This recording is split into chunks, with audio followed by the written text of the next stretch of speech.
His approval ratings are at more or less the lowest point of his second term, by some measures their lowest point ever. The war in Iran is plainly not going his way. There are midterm elections coming in November. So it is not a season of delight for Mr. Trump right now. It's quite the reverse. And he is a very thin-skinned man, for all that he postures as a kind of macho character. He's famously seemingly unable to deal with criticism in any kind of mature way. We know that President Trump doesn't mince his words when he feels the need to criticise someone. In the latest example, the White House fired back at the Democrat Senator for Georgia, Jon Ossoff, after he called President Trump out in a speech. And while the sailors on the Lincoln fight his war, while he fruitlessly drains our munitions and oil reserves, the president sleeps through his meetings. He golfs and trades stocks. See, he doesn't want to do the job. He wants to build his ballroom and travel with Natalie on their apparently defenseless flying palace gifted by the Emir of Qatar. The Natalie that Senator Ossoff referred to there is a woman called Natalie Harp, Trump's 35-year-old advisor, executive assistant who travels everywhere with him. Donald Trump hit back with a demeaning nickname for Mr. Ossoff. You mean Pee Wee Herman? Pee Wee Herman lookalike? No, I would much rather do other things. We're building a great facility here. We're fixing a White House that hasn't been taken care of. Well, the White House Communications Director, Stephen Chung, was even more upset about the comments. Let's speak to Niall Stanage now, White House columnist at The Hill. Niall, what did Stephen Chung say? I would actually prefer not to quote that directly, okay. But he made some insulting comments about Jon Ossoff, as he's prone to do when reporters irritate him. And it was a sort of... It was a quote getting at sexuality, I think, would be the most euphemistic but accurate way to describe it. OK, so look, these war of words continue. What do you think is behind it all? Have the Democrats hit a nerve? Well, I mean, on one hand, this is a kind of innuendo about Natalie Harp. I mean, there is not actual evidence of an improper relationship, so I think we should say that straight off the bat. Now, naturally enough, there are elements of speculation about the fact that the implication or the innuendo is presumably angering not just to Trump, but to the First Lady, Melania Trump, as well. So that could be part of it. And then, of course, the third element in all of this is that the Trump administration makes a habit of these shows of sort of performative rage against reporters or against other people who annoy them by saying stuff that they don't like. Yes, he does have a tendency to hit out at journalists that ask questions he's not too happy about. We know, I mean, he's insulted some of the press corps as well, hasn't he, Donald Trump? Yeah, he has, on this particular topic. Now, to be fair, this is more from Trump aides rather than him himself. Yesterday, here at the White House, Kristen Holmes, a very good CNN journalist, asked a completely valid question as to whether Trump wanted to respond to what Ossoff had said.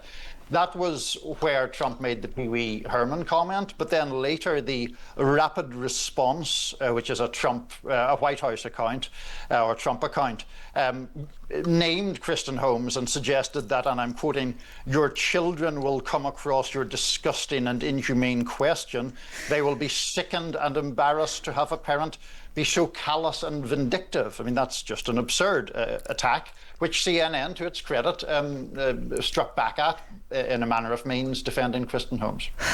Do you get the impression Donald Trump has got a lot on his plate at the moment, hasn't he, Niall? Do you think that maybe he is getting rattled more easily than he used to?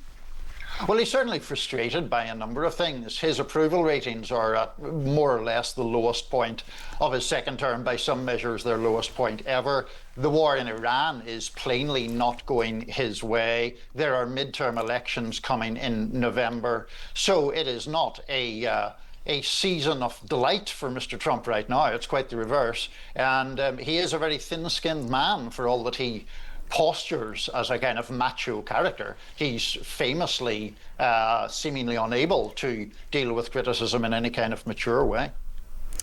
Niall Stanage there, White House columnist at The Hill. Thanks for joining us this afternoon. President Trump urging the UK to expand its drilling in the North Sea in the face of global energy shocks triggered by the war. At a press conference at the Oval Office last night, this is how he reacted to a journalist from CNN attempting to ask a question. Quiet. You're very disrespectful in front of this young man. Don't you find her disrespectful? He understands. Quiet. Who are you with? I'm with CNN. Fake news. You're fake news. You're a loud, boisterous person. You're fake news. Be quiet. Be quiet. Be quiet. You're a fake reporter, and you report fake news.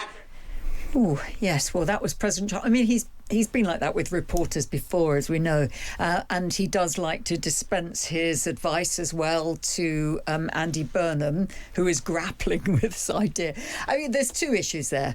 Look, you've got Donald Trump saying, get on with drilling in the North Sea, and Andy Burnham's dilemma over what to do about that. Should we touch on that first before we move on to just how Donald Trump treats the press? So, Andy Burnham, are we going to get a decision, Kitty, in favour of drilling, do you think, in these two fields that have been discussed in the North Sea? I'm incredibly surprised if we don't get a decision in their favour now. I mean, all the kind of headwinds seem to be in their favour. The Prime Minister's now making the argument that drilling in Jackdaw and Rosebank will help pay for the transition to clean energy, which, if that's not sort of laying, the tarmac on the ground for decisions in their favour, I don't know what is. And moving Ed Miliband out of the Energy Department was a very clear signal, even though Miatta Fahnbulleh probably shares the same politics as Ed Miliband, and she is the one in the quasi-judicial role in order to take the decision. We're not going to get a decision before September, but all the kind of runes say yes.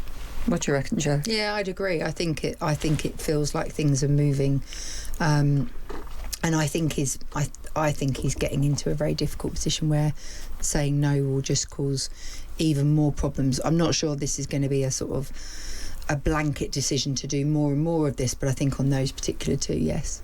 And this won't necessarily be just because Donald Trump has suggested it's a good thing to do. As to women in the media yourselves, what do you make of the way that Donald Trump has talked to some of those in the White House press corps? I mean, it's pretty astonishing. He's been doing it for some time, and actually even Caroline Leavitt would talk pretty disrespectfully as well from the podium to people. I found the comment yesterday about I think there was a journalist that asked a question about the fact that Kim Jong-un, the North Korean leader, had not responded to Donald Trump, and then Donald Trump was like, well, yes, he has actually, and sort of came back quite quickly. But I find it's one thing to say it's fake news at CNN, but then it's another one to say that someone's boisterous, loud, that they're disrespectful. To yell quiet in that way it's mansplaining on a major level. I can understand why he gets irritated, and I can understand that it's frustrating, but at the same time I'm not sure there's ever an excuse for that. I find it I think it's beneath the office of president, isn't he? I mean, he's head of state as well as head of government, and I think we'll come out of this era, and I just hope there's a swing back towards a more kind of dignified approach to question taking. I could see why she asked the question. She was, it was a legitimate question. But it goes to kind of needling him because I think the question was about his close aide Natalie Harp, wasn't it, about a criticism a Democratic senator had made of the president. But some of the kind of takedown quotes on X were absolutely ridiculous. He was called some of the kind of aides to Trump were posting things like he's a feminist, theatre-loving Barack Obama tribute act or something like that. And I was just like, I mean, that is quite creative, to be fair, but also what's wrong with being feminine, It just sort of like, just the kind of bizarre level of sort of insults, I just found sort of quite astonishing from a British perspective. Yeah.